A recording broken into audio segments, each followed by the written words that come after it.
Assalamualaikum warahmatullahi wabarakatuh. Berjumpa kembali dengan catatan Syafiq Hasim. Dua kasus penodaan agama yang mewarnai kita terjadi pada Yahya Waloni dan Muhammad KC. Penodaan agama memang persoalan krusial dan nampaknya akan selalu ada sepanjang kita masih memiliki undang-undang atau peraturan yang memungkinkan orang untuk diproses hukum dengan menggunakan pasal penistaan agama ini. Sudah banyak orang yang dijerat dengan pasal penistaan agama. Kasus penistaan agama ini demikian memang agak rumit sekali. Pada satu sisi, kebanyakan orang menganggap bahwa pasal penistaan agama masih diperlukan oleh kita di Indonesia, namun tidak jarang pula pasal ini digunakan untuk tujuan yang berbeda, yakni menjebak lawan politik demi urusan politik juga. Meskipun kasusnya sudah banyak terjadi, namun dari kita tidak berusaha menjadikan itu sebagai pelajaran yang berharga. Bagaimana pasal penodaan agama bisa digunakan untuk hal-hal di luar konten pasal tersebut. Dulu Gus Dur bersama tokoh-tokoh lain pernah mengupayakan agar dilakukan peninjauan pasal penodaan agama ini. Namun di dalam proses peninjauan ulang tersebut atau judicial review, hampir semua ormas Islam dan juga lembaga yang mewakili pemerintah, dalam hal itu Kementerian Agama, menolaknya. Mereka menganggap bahwa Indonesia masih butuh aturan tentang masalah penodaan agama ini.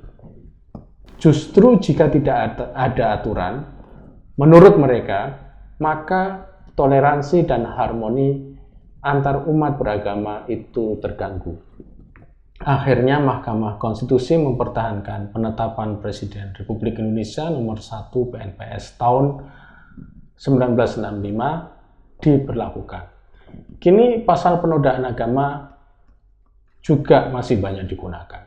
Penggunanya ada yang sesuai dengan isi PNPS di atas, namun ada juga yang tidak. Bahkan pasal penodaan ini kerap kali digunakan sebagai alat untuk menjerat pihak lain yang tidak kita sukai.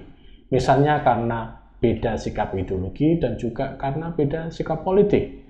Saya melihat bahwa Yahya Waloni dan Muhammad KC ini memang menjengkelkan. Namun untuk menyeret mereka sebagai pihak yang menista agama melalui pasal penodaan agama, ini yang perlu kita renungkan kembali. Saya harus mengatakan bahwa Yahya Waloni misalnya memang tidak pantas menyampaikan dakwah keislaman. Demikian juga Muhammad KC. Materi dakwah dan konten YouTube yang dibawakan oleh keduanya boleh dikatakan tidak ada isinya, kecuali kebencian, hasutan, penghinaan pada Kristen atau pada Islam. Yahya Waloni dengan modal sebagai mu'alaf seolah-olah dia dianggap orang yang benar-benar tahu tentang agama. Sehingga ujaran kebencian atas agama yang dipeluk sebelumnya dianggap pasti benar oleh para pendengarnya atau audiennya. Harus diakui bahwa dakwah model Yahya Waloni ini memang paling gampang merebut hati audien, namun tidak mendidik sama sekali. Dakwah harus mendidik. Muhammad KC juga melakukan hal yang sama. Kita selama ini sudah tahu bahwa Yahya Waloni dan orang yang seperti dia itu banyak sekali jumlahnya. Mereka selama ini memiliki kebebasan untuk berdakwah di ruang publik. Ya, semestinya mereka memang memiliki kebebasan seperti itu. Namun kebebasan yang mereka punyai tidak disertai dengan kewajiban yang harus dipenuhi sebagai seorang penyampai pesan Islam. Salah satunya adalah pengetahuan dan kemampuan yang dalam tentang materi dakwah yang dia sampaikan. Ini merupakan bentuk tanggung jawab mereka sebagai pendakwah.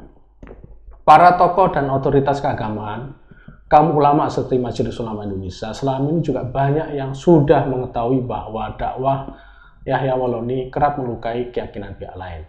Tidak hanya dakwah Yahya Waloni, namun juga dakwah mubalik-mubalik lain. Namun kenyataan bagi kita juga, mengapa sikap pemegang otoritas keagamaan diam dan baru memaklumi setelah polisi bertindak karena ada pihak yang melaporkan Yahya Waloni. Harusnya ketika mereka atau pemegang otoritas keulamaan tahu jika Yahya Waloni menebar kebencian pada agama lain dan pada keyakinan yang lain, maka Yahya Waloni langsung mendapat saran dan teguran mereka. Pendek kata, pemegang otoritas keagamaan harusnya segera turun tangan sejak awal. Dia harus menunggu sampai ceramah Yahya Waloni diperkarakan oleh orang, sehingga Yahya Waloni bisa melakukan perbaikan diri. Hal-hal yang preventif seperti ini yang sebetulnya bisa menjadi cara agar pasal penodaan agama tidak digunakan. Ini lebih menggunakan pendekatan kebudayaan dan sosial, di mana hal yang sama sebenarnya juga bisa digunakan untuk kasus Muhammad KC untuk otoritas keagamaan yang menaunginya. Justru kesadaran akan adanya dakwah yang ekstrim di tengah-tengah masyarakat dirasakan lebih dahulu oleh pihak pemerintah. Karenanya pemerintah melalui Kemenak pada saat itu mengusulkan agar ada program sertifikasi bagi para mubaligh atau pendakwah. Sertifikasi ini dilaksanakan untuk meningkatkan kapasitas pendakwah agar materi yang disampaikannya lebih berbobot, tidak melakukan hate speech atau ujaran kebencian dan lain sebagainya. Namun upaya ini ditentang mentah-mentah. Bahkan saat itu misalnya Anwar Abbas, petinggi MUI, secara lantang menolak sertifikasi pendakwah. Anwar Abbas mendekati masalah sertifikasi pendakwah secara politik, bahwa program sertifikasi dakwah ini akan dijadikan sebagai jalan pemerintahan Jokowi Ma'ruf untuk menghegemoni para mubaligh atau para pendakwah. Demikian perspektif Anwar Abbas. Tapi ketika Yahya Waloni dilaporkan ke polisi dan polisi menahannya, Anwar Abbas mengatakan apresiasinya pada penangkapan itu. Padahal jika usulan Kemenak agar diadakan semacam pendidikan bagi para pendakwah, urusan lapor-melapor dengan menggunakan pasal penodaan agama bisa dihindarkan. Artinya, setiap ada fenomena dakwah yang aneh, maka otoritas keagamaan yang ada, entah itu Kemenak, NU, Muhammadiyah maupun MUI, bisa melakukan gerakan jemput bola. Ketika salah seorang pendakwah misalnya muncul dengan ceramah yang memuat konten kebencian baik pada umat manusia maupun pada keyakinan dan agama pihak yang lain, maka mereka bisa langsung melakukan pendekatan pada pihak penyampai dakwah itu. Hal ini perlu menurut saya untuk menghindarkan dampak yang lebih buruk di tingkat masyarakat. Pendekatan ini juga lebih aman karena pada satu sisi kebebasan menyampaikan pendapat juga masih tetap dibuka. Namun pada sisi lain, jika penyampaian pendapat itu menyebabkan terjadinya perasaan pihak lain dihina atau dinista, maka itu ada solusi sosial dan solusi budaya. Hal ini untuk menghindarkan penuntutan hukum sebagai satu-satunya jalan. Saya selama ini melihat ada kesan bahwa pasal penodaan agama digunakan sebagai sarana untuk balas-membalas antar kelompok umat beragama, terutama dari kelompok umat beragama yang mayoritas kepada kelompok umat beragama yang minoritas. Apa yang mengena Yahya Waloni, maka itu harus mengena juga pada Muhammad KC atau pihak lain. Kehidupan keagamaan yang saling mengintai dan mencari celah seperti ini sebetulnya tidak sehat. Jelas hal ini mencerminkan kita sebagai bangsa yang belum siap dengan kebebasan berbicara dan mencerminkan ketidakdewasaan dalam kehidupan keagamaan.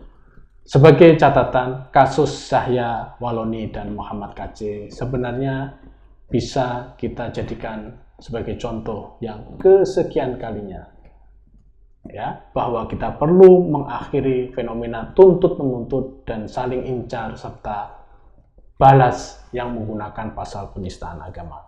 Sebenarnya solusi yang bisa kita lakukan adalah melakukan peninjauan ulang atas undang-undang atau peraturan yang berkaitan dengan penodaan agama. Namun nampaknya sebagian besar masyarakat Indonesia masih belum mau menerimanya.